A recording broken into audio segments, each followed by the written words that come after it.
Welcome to AIS. Today is a solo pod. I messed up. I didn't reach out to Nate, and it's not on our shared calendar. So sorry, Nate, but we're doing a solo pod.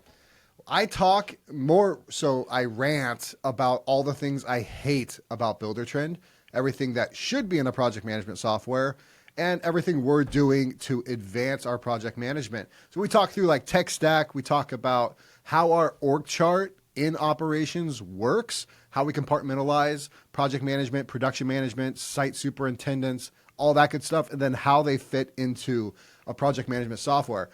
So I will do a disclaimer here. If you're from Buildertrend, super sorry about this one. I think you guys are good people, but I did rant here. So I'll preface with that. But I hope you enjoyed the episode. Remember, like, share, subscribe, share it with a family member, share it with a contractor in need, and I hope you enjoy the episode.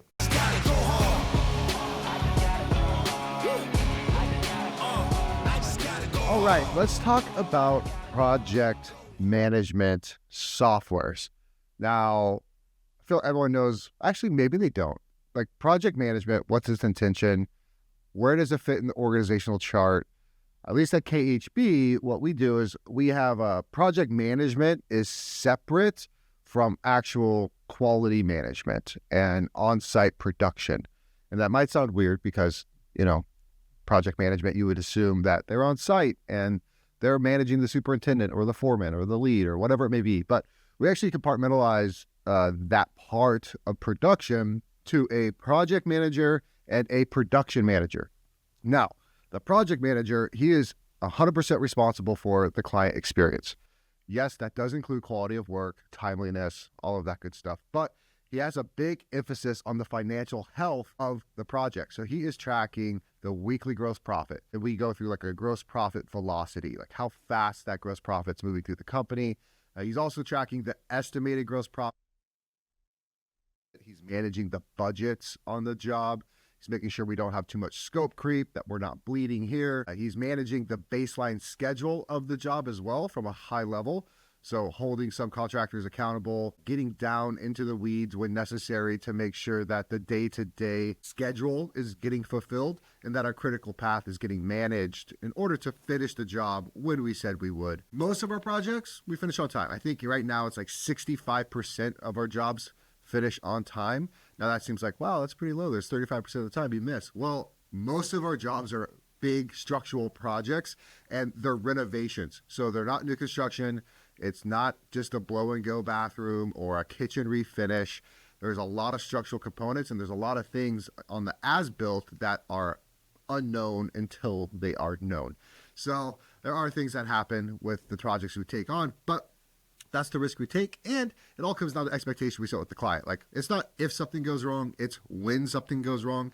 When something doesn't go to plan, what's going to happen? And that's why we're so organizationally heavy on the management side.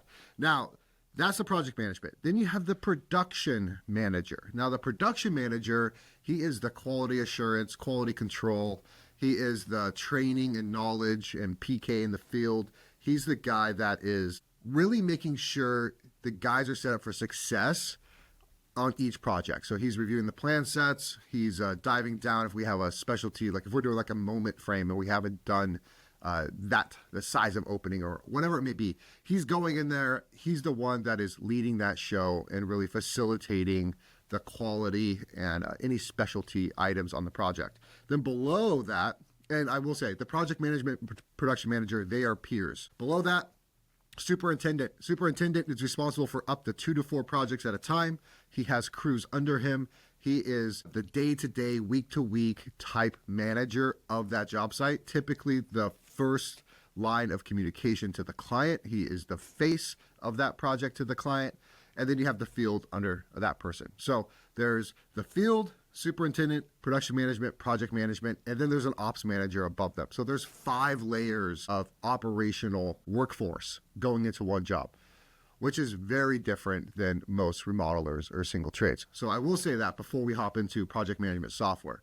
So thinking of those positions and how they work on each project, how they facilitate through that org chart and the chain of command, you would assume that, one, you're going to need financial metrics and a way to track financials on a project per project baseline or project per project basis. You're also going to need an aspect of scheduling and reporting and a way to get ahead of things before they go wrong. So some sort of daily report from the field. You're also going to need some sort of communication line from the field to the client, also from the field internally to production management and project management. You're also going to need some aspect of an intuitive function. It needs to be something that's easy to use, something that's easy to adopt. The biggest thing with technology is adoption. It's rarely a technology problem in companies, especially the guys that I see that are either coaching clients or peers of mine. It's never a technology problem, technically. It's a person problem. It's a people problem, an adoption issue. And I will say this, I think Tim Collins said it best, that technology should not create your process. It should accelerate your existing process. So when you're starting out, you don't need a $50,000 a year project management suite for enterprise resource planning and all of these critical Gantt and Kanban schedules and all these things. You don't need that if you're running one project. You need to build out your proven process. You need to document that proven process. You need to iterate through that proven process to make it proven. Iteration is going to break it. It's going to refine it. And then when you start to scale and you have a repeatable, predictable process, that's when you bolt on technology to accelerate what's already been proven to be true. Now, this is not a chicken and an egg type situation. I see a lot of people that are like, I'm going to go get Buildertrend. I'm going to go do this. I'm going to go do that. Well, it's frankly fuck all if you don't have a process. The software is not going to create the process for you. There's a small caveat here where this is a weird age and time to be talking about technology, because now with AI, kind of get tired of talking about AI, but with AI, it's the first time in history that technology can technically build your process for you. It will accelerate and create and hypothetically iterate what you want to do based on your ideal outcomes. And so that's a little bit of a twist. But historically, traditionally, you need a process that's proven and then bolt on technology to accelerate that process. And acceleration doesn't technically mean faster.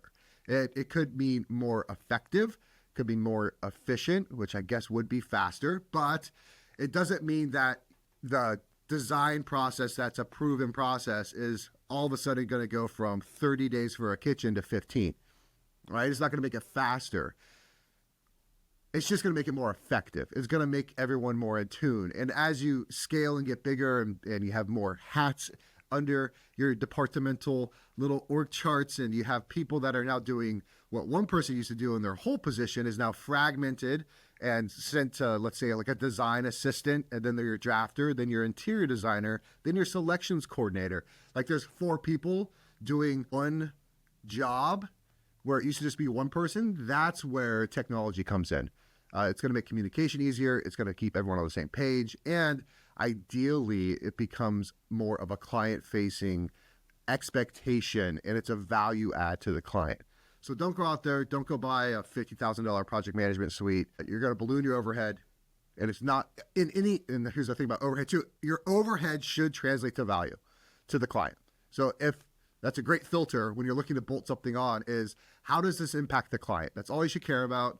That's all really, from what I've read of great entrepreneurs, that's all they cared about was product, client experience, client feedback. If it's not going to add value to the client, don't waste your money on it. Don't do it. But with that said, that's my caveat to what we're going to talk about. Project management systems. This is sponsored by First Form Energy Drinks, and Zolt, as always, gets me going early mornings on a Tuesday when we record. So I'm going to share my screen here, and we are going to look at Buildertrend. And Buildertrend has been our project management software. This is not a paid endorsement of Buildertrend. This is actually why we're going to leave Buildertrend. So for my Buildertrend people out there, don't hate me. I don't think it's a terrible software. So I'll give you really good reasons on why we're going to leave, and I basically build out our own. But let's start with the first issue with project management softwares, is that they're only good at project management. And they're That sounds like stupid, but a construction company is a business, and every business has similar arms of operations. There's marketing, there's sales, there's operations, there's finance. And those are the four buckets of any given business. The four things you need to do to have a successful business: successful marketing, great sales, efficient operations, and diligent finance department. Now, where does Buildertrend fall short? Well, sales. The sales side of Buildertrend is complete trash. Complete and utter trash. I'm not sure if I can even show this. Well, it just has names. That's probably fine. Okay, so the issue I have with project management systems that bolt on a CRM as if they're second fiddle to the main show of project management. One, this is closed API. So your sales and marketing should be operating in the same thread. They should be best friends. They should be going to coffee. They should be talking about their days, and they should be really romanticizing the client experience, because everything starts with marketing. Everything goes upstream. The way I laid out those buckets, marketing, sales, ops, finance, that is the flow of every company. There's nothing to operate on if there's no sales. There's no sales if you get no leads. How do you get leads? Marketing. So marketing comes first. Marketing is the first impression to your client. It's how they are informed. It's how you build trust with someone you've never even met before. And marketing needs to be a part of your project management software to have an effective feedback loop to keep repeating your ideal clients over and over and over again. Now, where does that fall short? In Buildertrend, there's no API connection. And this is, I know Buildertrend has heard this from probably hundreds and hundreds and hundreds of business owners. I'm at my wit's end with this, because we went to them to get our data out of our CRM and project management software, and they were trying to charge us freaking $500 a month to sell us back our own data and make an API connection for something that would take us 30 minutes to do in-house with our marketing team. Very frustrating, but I'm not going to let this turn into a hate video, because they do a lot of things right. But anyways, sales side. Basically, they have a basic website form you can put on your website. You can put it on a landing page. You can run campaigns to that landing page. And then they fill out the form. It pops into Buildertrend. Great. Now, issues with that. Where did that lead come from? Right? We can get batched, like raw conversions from Google or Facebook or wherever else, but there's nothing to track on their form. We don't know that that person came from a Google ads campaign. We don't know if it was a display campaign. We don't know if it was a Facebook. We just know that we got X amount of conversions. We got X amount of leads. It's a very high level of view of what's happening in marketing. It's not granular at all. First issue. Second issue. Cool, someone filled out our form. Doesn't mean they're our client. Doesn't mean we're going to work with them. They might not have a budget. They might be living in a mobile home. We don't work on mobile homes, right? I don't know who this person is yet. So we call them and we find out, hey, yeah, I found you on the internet. Yeah, that does us a lot of help with refining our marketing campaigns. Okay, what do you want done? I live in a mobile home and I'd like to bolt on another double wide to my double wide. We don't do that, right? So unqualified, sorry, can't help you. Hope you have a great life. Moves on. They go into no opportunity in a tag here. Now I can filter and say, okay, how many raw leads do I have? How many consults were scheduled? So lead to estimate ratio. How many were no opportunity, not qualified? And then how many sold, right? So I can get some good KPIs out of there. I can get how many raw leads turn into actual job walks that turn into actual designs like sold and turn into actual projects in production, right? Let's say net sales per lead issued. Great KPI for that. But second, all these no opportunity ones, there's no good way to rehash them or re-educate them, because a lot of times it's not people living in mobile homes. It's someone that has a $50,000 budget for a $200,000 project, and they're just not ready yet. But they will be at some point, and I want to talk to that person for the rest of their life until they unsubscribe and delete me and block me on every single social media. Like, that's how annoying I want my marketing to be. And I want to be top of mind, and obviously not like annoying and like pestering them like, hey, you're broke, here's how to get more money or anything stupid like that. But like, keep educating them, keep showing them what we're doing at KHB the clients we're helping, the homes we're transforming. I can't do that in Buildertrend. I cannot communicate with clients effectively. I can only think I can send batch emails to more than 25 people, and let alone customize that message to the individual category of why that person wasn't qualified. So that's issue number one. Issue number two,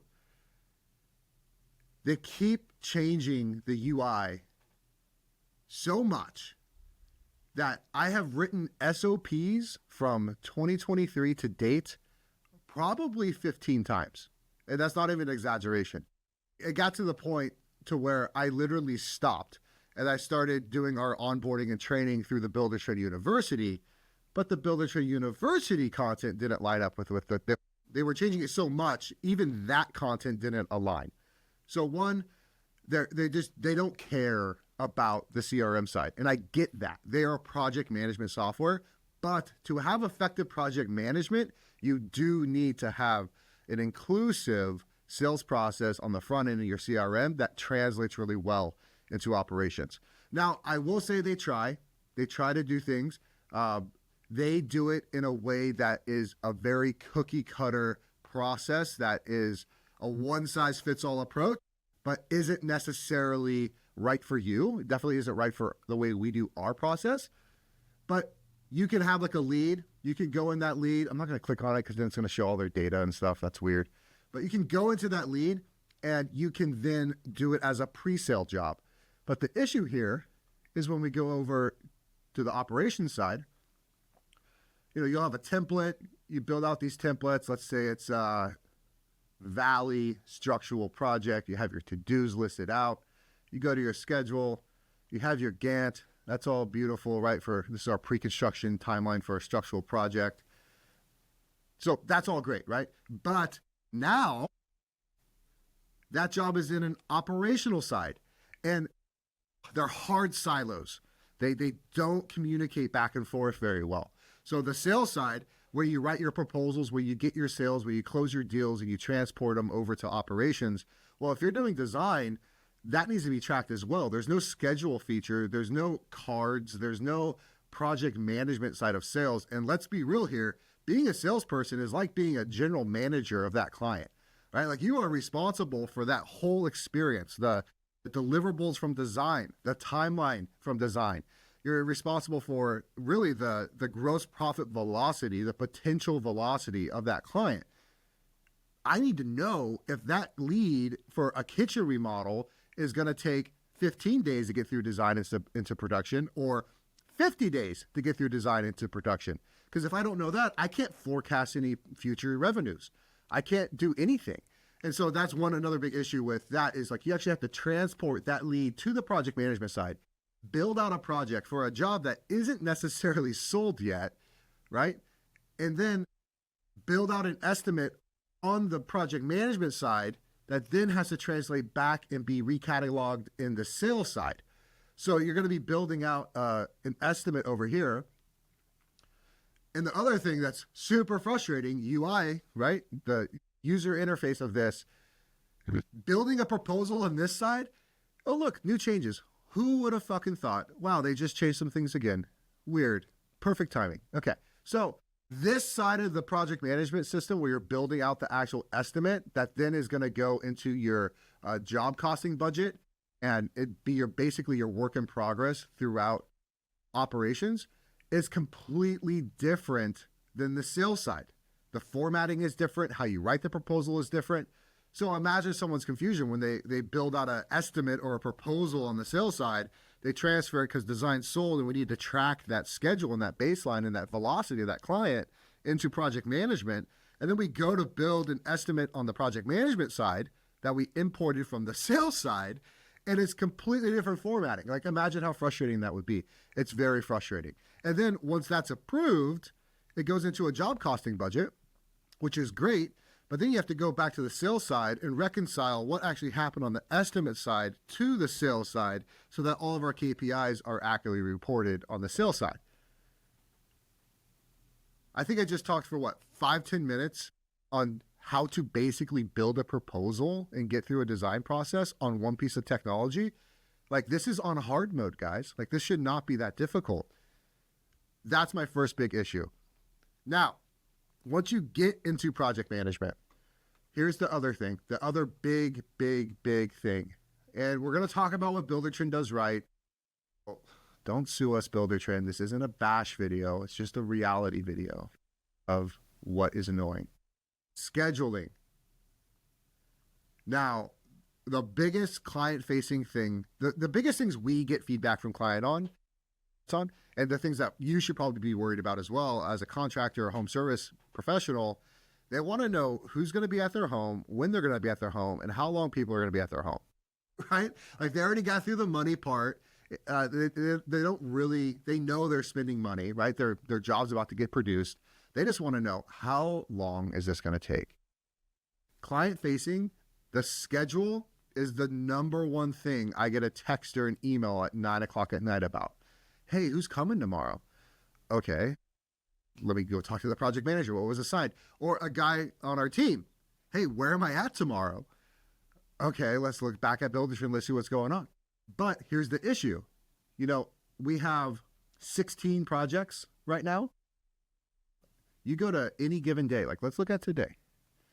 Like, this is everything going on today, right? And here's the thing. If I have framing over here at our custom home that we're building, and then I have drywall here, and I have a cabinet install here, and then I have insulation inspection there, and then fireplace floating here, and then existing structure frame here. Well, if you look at all the assignees right there, there's a lot of times where that person might be tied to the critical path of another project, but they're assigned to be at this project today. And when they get their activities of where they're going to be, all of that stays on there. So as a project manager, we have to go back and remove people from previous jobs, push notify them where they're going to be at the next day. And it's just not intuitive.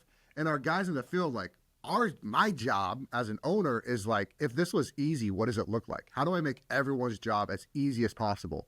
This, and that's just one part. We're going to get into the second part of it. This doesn't work great. And then when you look at the Gantt or the list schedule, it's almost worse, right? Like, this is just a mess. And we can go through and we can color code and we can do it colors by phase of construction. We can break it out in phases on the critical path schedule on the Gantt. We can do all of those things, but that leads to the second biggest problem, scheduling future projects. Because obviously we have 16 open jobs right now. Some are going through permitting and just getting out of pre-con. Some are coming to a close in the next few weeks, and some are in the deep of construction right now, all in different phases. But I also have on my sales side, right? They're building out all their jobs on the estimate side of project management. And we have to go in here and we use these filters of like, okay, what's actually live? What's in design? Right? Okay, we have 13 more jobs in design that are coming up. What's in my forecast with all open and then highly likely to sell jobs? All these filters give me different information, but what they don't do is tell me when's our next available date to start a job. There's no good way to do it visually. So if I go to my Gantt schedule here, one, it takes you back to the first freaking pre-con. But I go back here, all of these colors, right? They're the job colors. They're not the phase of construction colors. And so if I had a phase of construction colors, like if I go into an independent schedule here, well, blue is a subcontractor, gray is so that's how, like, visually looking at a job, I could tell, you know, wow, we have a lot of manpower that KHB is exhausting here on this job. But if I go to the Gantt, I could look at a job per job, which he needs to connect this job. I'm not sure. Anyways, that's a conversation for a different day. See, we're not perfect. He's probably rebuilding what's going on between framing and the MEP. It is a big frame. It's like a 6,000 square foot frame. So anyways, I don't know on a bulk high level view, because as soon as like this job, I can see, okay, this is all KHB here. And then we get over here, We have a lot of subs, got a lot of subs coming up. Well, now I go to all jobs and I look, and look what it shows me. Where's all the black? Where's all the blue? Well, it doesn't show me that. It just shows me the job color, right? It doesn't show me the phase of construction color. So there's no way for me to look at a very high level Gantt and say, wow, there's a ton of black there. We're getting some blue. Okay, we have a big blue gap here. That means our manpower is now freed up because we just switched in the subs. So our superintendents, project manager, production manager, obviously are still on that job, but our direct labor in the field has some flexibility. We can start another job right here, right? There's nothing like that on Buildertrend. There's no visual key. We reproduce our schedules in an Excel file to give us a visual of what's good to go, what's a potential job start, what isn't, where's a conflict. None of that is tracked in here. And for a project management software that is keenly focused on project management, they do this part terribly wrong, in my opinion. Okay, so I think that's enough hate. There is more. There is more. And then I'm going to go into Monday and how we're going to build out our custom solution. Another big thing, the baseline, right? So baseline schedule, let's look at Messian when we have to set the baseline. So baseline schedule. So let's say that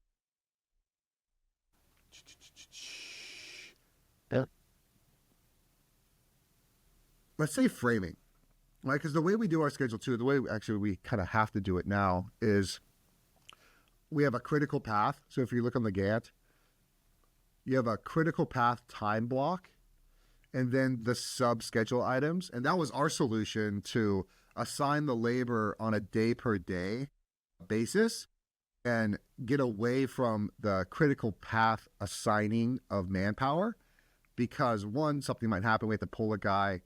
Two, when we're assigning manpower to blocks of critical path items, there would be multiple conflicts across projects, and the guys would be left more confused than they were clear on where they're going the next day. So now it actually added more work to my project manager to, instead of building out the to-dos in that critical path time block, we actually go in and assign framing day one. And then here's the to-do list for framing day one. We'll have the to-dos. I think demolition was actually, look at that. They completed all their to-dos. Good for them. So we'll go to demolition to-dos. We'll assign it. We'll let the homeowner view it. We'll go through the checklist. If there's anything specialty, we'll assign it to someone. Great. That part's done. Well, now we start framing today. So all the framing to-dos should be built out.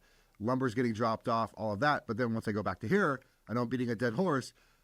How do I know, right? There's no visual cue. There's no little tag here saying, Lopez is here, and Lopez is also here. Where's Lopez actually going? I'm sure he doesn't know, right? The client is probably also wondering, is the same crew coming back to my home? Are they going to update the daily schedule for tomorrow and assign the manpower and put an hourly start time on there? Who knows, right? So big frustration. I'll calm down on that. I'll stop. Anyways, so what does Buildertrend do really well? Okay, client facing, they are doing some things that make a ton of sense. So the first one is this client updates. This is an AI generated update that is smart.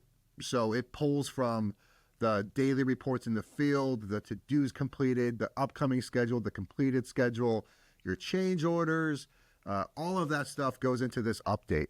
And it lets them know what's in progress, what's been completed, the overview, the highlights, upcoming work, all of that good stuff. It's a weekly update to the client. And I think that's a beautiful thing. That makes a lot of sense. They do that really well. The second thing they do really well is the daily reports from the field. So we can look at this daily report here. What was done, completed, perfect. And then any progress, any needs. This is a field one. So our superintendents are the client facing, a little bit more detailed. It's like this. notes and needs, what's happening, weekly goal progress, completed tasks, and then a bunch of photos of what's going on. So they do that really well. And this is client facing. So every single day there is a piece of communication to the client. They get to see photos, they get to see what's going well. If there's any holdups, like we're fully transparent, because once again, we set the expectation of like, this is a 1950s home that we're bolting on, and it's going to be a 6,000 square foot home when it's completed.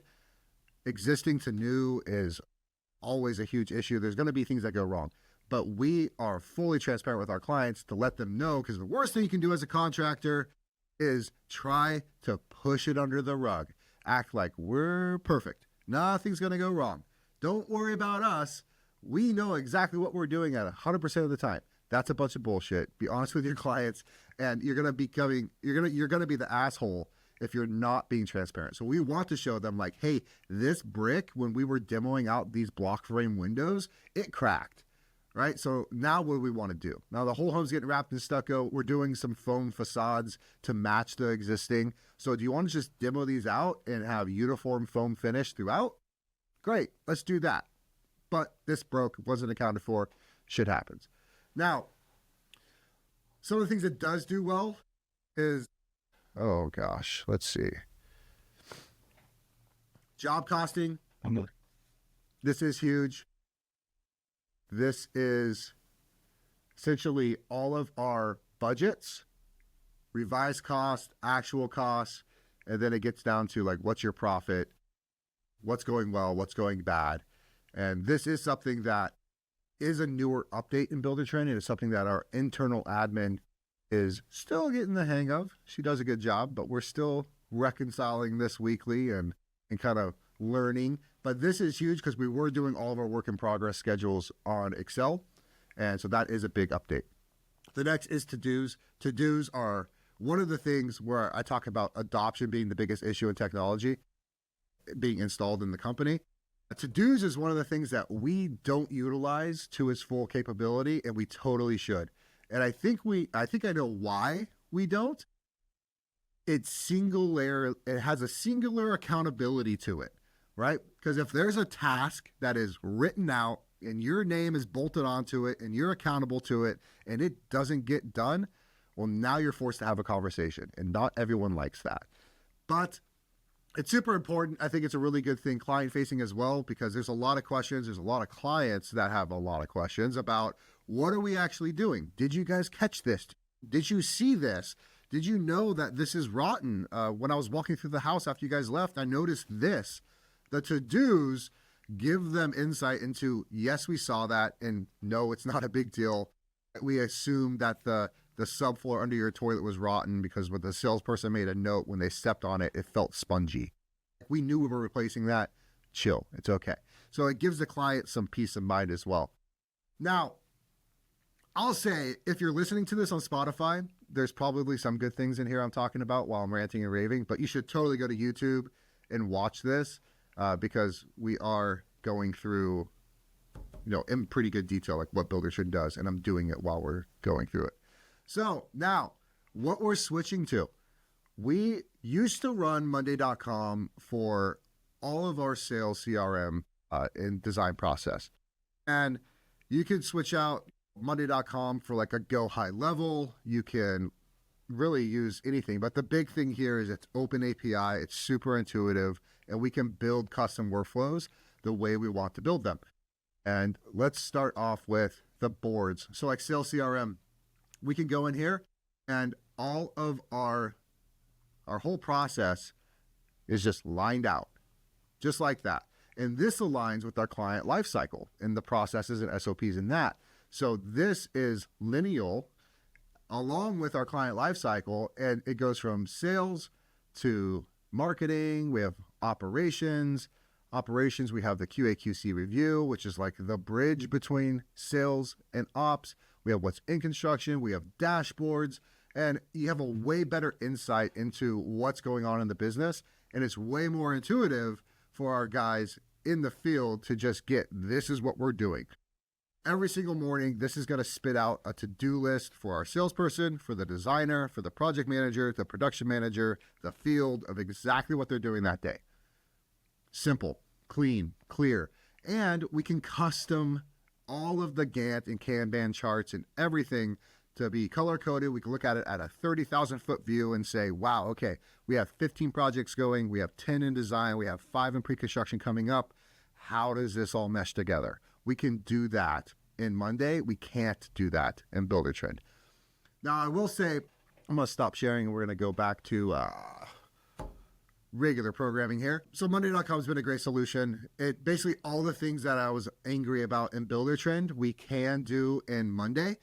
The downside of Monday.com is it is not an off-the-shelf product for contractors. It is something that needs to be intensively built out. I would highly recommend hiring a developer to do all of that work. We've been blessed to have a great in-house team that can knock it out in a relatively short amount of time. But you're going to be looking at about $15,000 to $25,000 to build out Monday.com upfront. Like that's the upfront cost to do the development, which obviously for most people is like, oh, that's way too much. But it's actually cheaper monthly because it's per user. And there's some view-only features to where your field, they can just have a view-only feature where you're just push notifying them daily, weekly, what they're doing. And then the high-level product manager, project manager, production manager, ops, sales, they have actual like inclusive memberships to the boards. So that's a good solution. But also like Buildertrend, Monday.com, there's a ton of other solutions out there depending on what you do.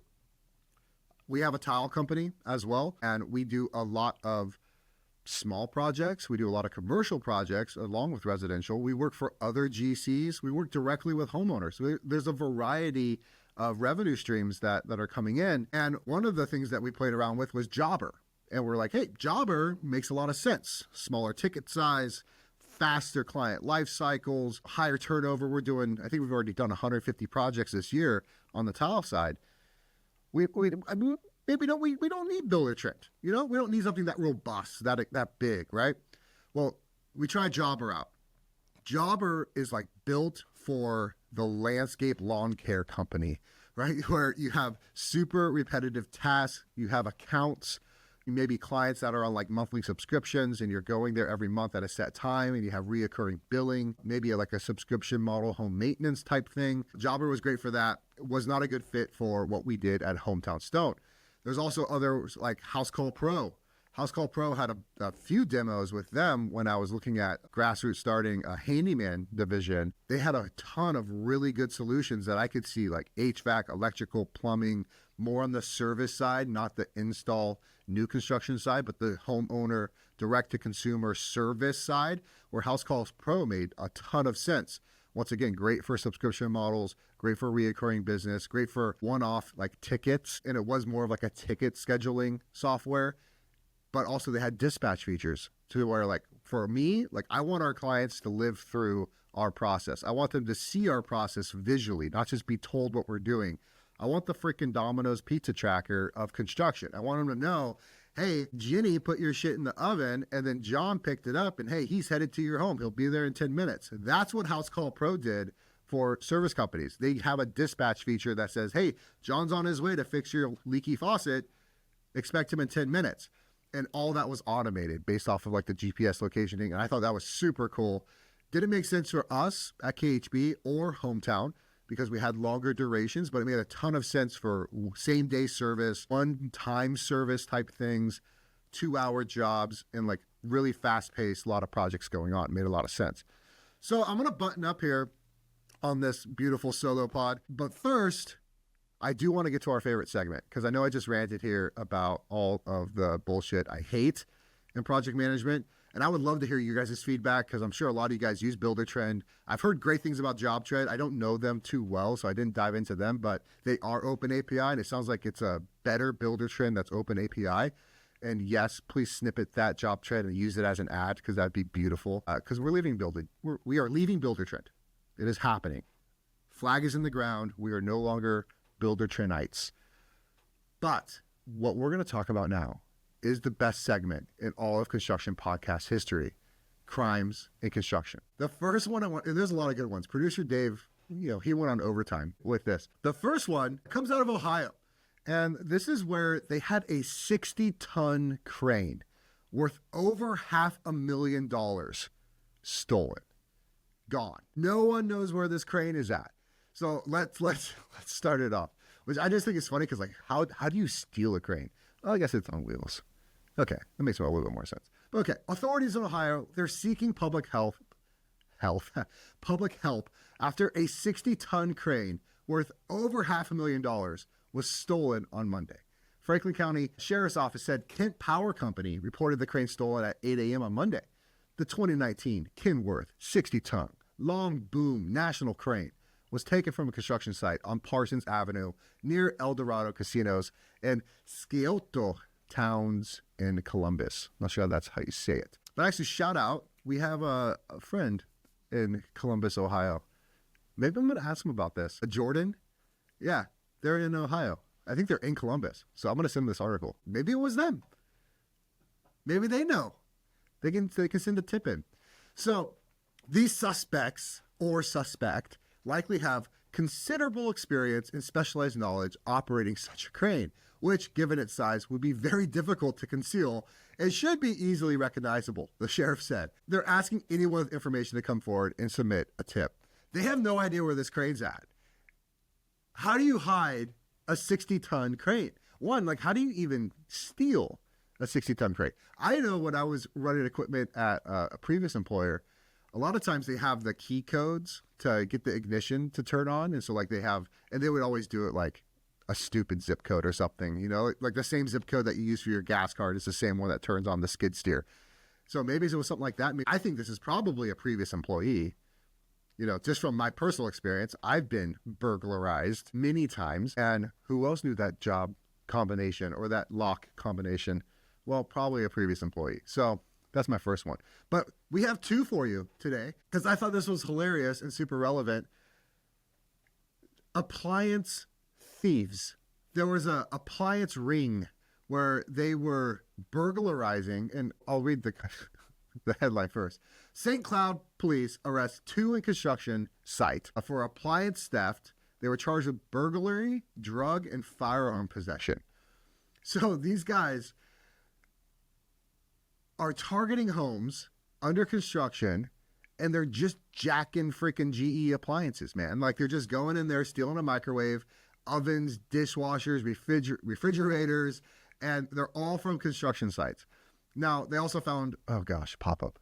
They also found narcotics, handguns in the vehicle. Further investigation revealed that the rental truck that they rented was actually a stolen truck. Just like, not hilarious, but like, come on. Now, they sent out this little PSA, the police station. They're like, these acts have no business in our community and will not be tolerated, said St. Cloud Police Chief Douglas Goerk. Criminals who think St. Cloud will offer an easy score are sorely mistaken and will use all resources to bring them swiftly to justice. Investigation is ongoing and authorities are working to determine if these suspects are connected to the once similar incidents in the area. Apparently this is a common thread in St. Cloud. Now, what is funny to this about me is we always are tearing out Thermador cooktops and, you know, a Wolf Range and all these high-end appliances, and the homeowners are like, yeah, just take them to the dump, I guess, you know, like we're getting new ones. And our guys, like Facebook Marketplace is a hot commodity with the demo crews at KHB because like if they're going to throw them away, I tell our guys like, hey man, put it in the back of the truck. I don't care, right? The homeowner doesn't care. And honestly, a lot of these appliances, it's like sometimes $10,000 ranges and very high-end appliances that they are making a couple grand off of this stuff. So I thought it was funny. These guys go around and like burglarizing. Like there's probably a better business model here of like partnering with a contractor and paying them cash for the appliances they pull out and then reselling those and like doing like a little used appliance arbitrage on Facebook Marketplace. And it's totally legal to do that. You don't have to freaking go jack builder grade Home Depot appliance kits from new construction homes. The mugshot pissed. He looks so mad. Okay, well, that's going to do it. All right, that's it for this episode. It was totally my fault that Nate's not here. I didn't put this on our shared calendar. So, Nate, if you do listen to this podcast, still love you, buddy. I'll see you next week. For everyone out there, like, share, subscribe. Tell a contractor in need Share our reels. We're getting a little bit of traction here on the podcast, and I would love if you could leave a 5-star review on Apple, Spotify. Share an episode. Just be a friend out there. All right, we'll see you on the next one.